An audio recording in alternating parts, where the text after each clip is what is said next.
Hi, I'm Reid Greenmun, and I'm here to tell you a little bit about light rail that you never hear much about. We're standing right here at the Virginia Beach oceanfront between 16th Street and 14th Street. Why?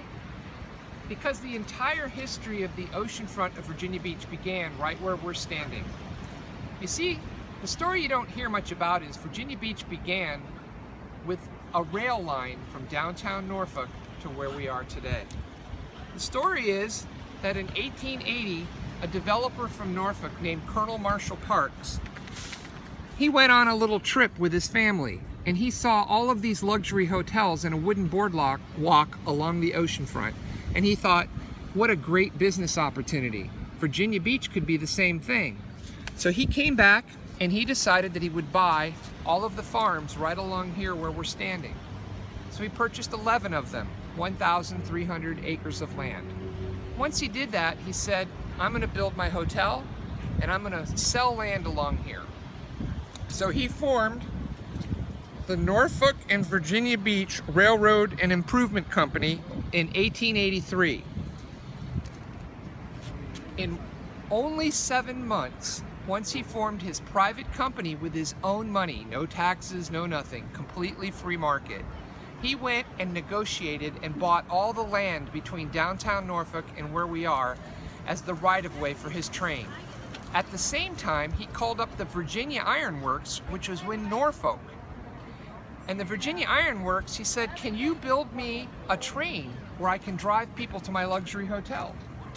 They said, no problem. You know, we build ships here in Tidewater. So this is his luxury hotel. It's called the Princess Anne Hotel. 139 rooms, and if you can picture this hotel from where I'm standing all the way down to 14th Street, it was mammoth and it was beautiful. So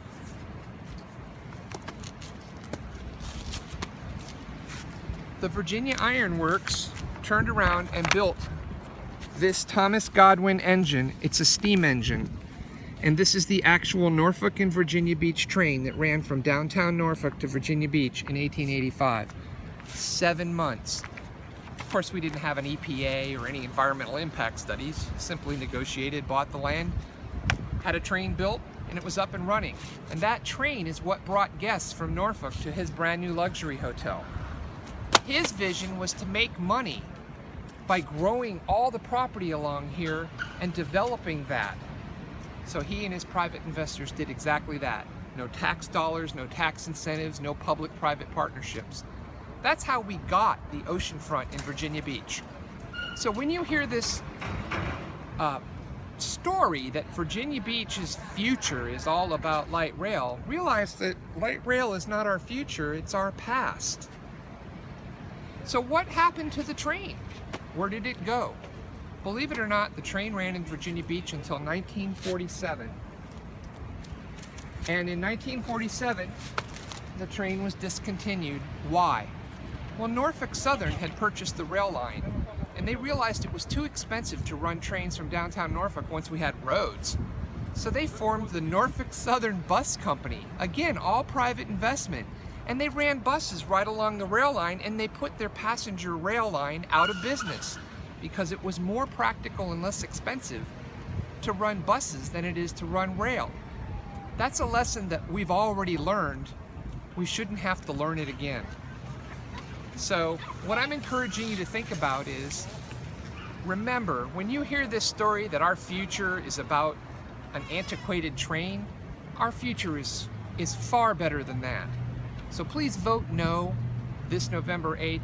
Save ourselves an awful lot of money, and let's invest in traffic solutions that will actually reduce traffic congestion and move people. The train they're proposing will move 1,100 people a day. That's ridiculous. Less than 1/2% of the people who live in our city will ride it, but 100% of you are going to be forced to pay for it. Please vote no this November.